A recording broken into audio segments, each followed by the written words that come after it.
What's going on, everyone? So, now that Summer League is officially over, let's talk about Carter Bryant. Now, he didn't play in the last Summer League game, but through the 4 games in which he did play, he averaged 7 points, 4.3 rebounds, 2 blocks, 1.5 assists in 24.6 minutes per game. Again, this was through 4 Summer League outings. Carter Bryant, look, defensively, I mean, the guy is a unit, right? Like, the guy is an absolute menace.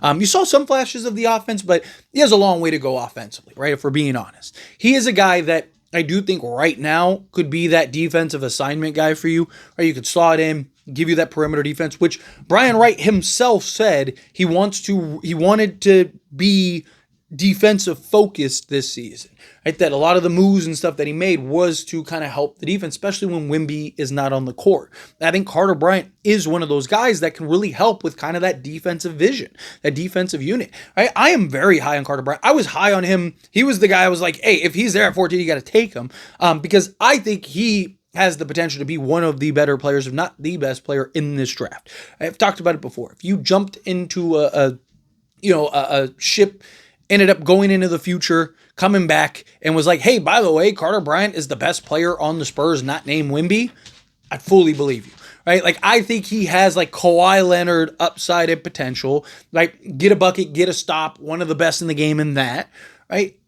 And I think at worst, he's probably like an OG, sort of Mikal Bridges type, right? A guy that can be top-end defensive player, but still go get you buckets, but not like to the level of like superstardom, right? Like borderline all-star. I think that's a good area. I mean, if he could be even an OG type, like that would be fantastic. Just a big, sizable, versatile 1 through 5 defensive player, which I think Carter Bryant could be that. He's got the athleticism, he's got the speed, he's got the versatility, he's got the wingspan, he's got the length, he's got everything. The total package as far as the defensive side of things go, you can slot him in at either forward spot, which is a nice luxury, right? He's a guy that I think if you're patient with him and you kind of continue to grow and develop him, right, I think he could be a real bright spot. There are going to be moments for any rookie, even Dylan Harper. Like, there's going to be moments where, he looks like he's going to be like, man, this guy's going to be the best player in the league in 5 years, right? And then there's going to be moments where it's like, ooh, he's probably out of the league in 2, right? Like, there's always those, like, especially for rookies, when you're coming into the league, trying to get your legs under you, right? You're trying to get a feel for the game. You're trying to get that your bearings. You're going to have good moments and bad moments. I mean, Carter Bryant's probably not going to be any different, right? Carter Bryant's going to be he's probably going to have games where, he hit 5 of 6 threes, and it's like, wow, man, he had a 20-point game, and then still had 2 steals and a block and all this other stuff, right? And then there's going to be times where you look at him and you're like, yeah, this guy's probably not going to last very long. Because again, that's part of the growth and potential of these players, right? But got to be patient with him. As long as you're patient with him, I do think he will get to where you need him to be. I think at bare minimum, he's, again, another Harrison, even if he's like a younger Harrison Barnes type, just better defensively, right? That's perfect, right? Imagine even if he's like a Jeremy Sohan in his defensive versatility, but like 36% from 3-point range, right? Like that, if Jeremy Sohan was like 36 from 3-point range, dude, he'd be one of the better 2-way guys of the league, right? So again, if Carter Bryant can kind of work on that, develop that, kind of get to where you need to be offensively, he was, for being honest, he was abysmal. He was terrible offensively, but he really showed promise in so many other areas, so many other categories, right? It's funny, after his first preseason game, I made a video talking about like, hey, like, here's my break. It's on the channel. You can go watch it. I had this breakdown, did a breakdown of his game. And I was like, yeah, he was rough in these areas, but here are the real promising moments, right?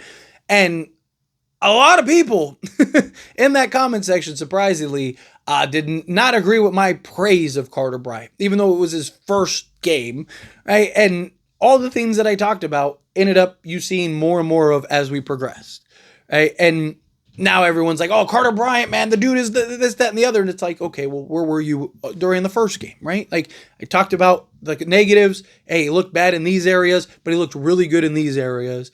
And then those were the areas that he continued to look really good at, right? Because again, he's a rookie. You can tell. You just got to watch the games and you can see kind of where these guys are at. Dylan Harper, same thing. Dylan Harper, 3-point shooting, concern, tunnel vision, concern, right? Like, they're still, like, he was great applying rim pressure, getting buckets, right? Like, creating that dribble penetration. He's going to be great, right? But there's things that he needs to work on. Carter Bryant's the same thing. There are things that he's going to need to work on. Almost like he's a 20-year-old rookie Crazy, huh? I know. Like, again, if we're just judging somebody based on a handful of games, in a negative manner, again, it's what are the pros? You can be honest about the cons. It's okay to be honest and be like, hey, he's really struggling in these areas, really needs work in these areas. But look at all these pros and what he could be immediately, what he could do immediately. And I think he's a guy that could be an impact player this season defensively. The one thing Carter Bryant will always have to rely on is that defense. And that is good, right? You see a lot of guys in this league, even some of the greatest, right? If they're having a bad game, they're almost a liability at that point, right? Because they don't have the defensive prowess in order to kind of offset, hey, I'm having a bad shooting night. You see a lot of guys that it's like, hey, when they're giving you 20, you can't keep them off the court. But when they're not, and they're 1 of 7 from the floor, and they're really struggling, it's like, man, it's really hurting us right now, right? Carter Bryant's a guy that even if he is struggling offensively is going to be able to lean into his defense and be able to generate stops and advantage plays and, get rebounds and do all these things out there that, many guys won't. And that's the beauty. That's where he really benefits and shines. So I think bare minimum, you're talking about one of the better two-way guys in the league potentially. I think, best case scenario, I think you're talking about, again, like that star, get a bucket, get a stop guy. Even if he's not like a top, even if he's like a Jaylen Brown, right? Like that's not like Kawhi Leonard status, healthy and in his prime, but still very good. Right, like if he could be a Jaylen Brown, Spurs wanted to trade for Jaylen Brown, still have interest in trading for Jaylen Brown. Imagine if you just drafted your Jaylen Brown and Carter Bryant, just a guy that can defend every position, has the size and length, the versatility, develop an offensive game, hit some shots, knock down some threes, make some buckets. All of a sudden, you might have your answer. You might not need to go trade for that kind of guy because you might have that guy, homegrown, ready to go that you're kind of growing and developing over the next few years. I'm really excited to see kind of Carter Bryant. He's one of the guys that I really wanted to see the Spurs draft. He's one of the guys that when they did draft, I was incredibly high on and looked at him as like, hey, this could be a major answer for the Spurs in a lot of ways. He could end up being the guy that you slot in next to Wemby at the 4 because he has the height and the versatility. Slot in at the 3, right? Like those things could add some value. I'd have him be working with the Harrison Barnes and his 3-point shooting and just kind of the way he sees the floor and stuff like that. Really kind of help him progress throughout this season and then obviously for the mini seasons to come. Again, if you told me Carter Bryant is the best player on the Spurs team, not named Wemby, I would believe you, right? Like he has that kind of potential. He has that kind of upside, and I wouldn't be shocked by any stretch. But anyway, as always, this is a discussion. I pass the question on you. Let me know your thoughts and opinions down in the comments. That being said, if you haven't liked this video, hit that like button. Helps me out. If you enjoy these types of videos, and I truly appreciate it. Not subscribe channel, hit that subscribe button. Turn on the bell notifications. Appreciate y'all. See you in the next one.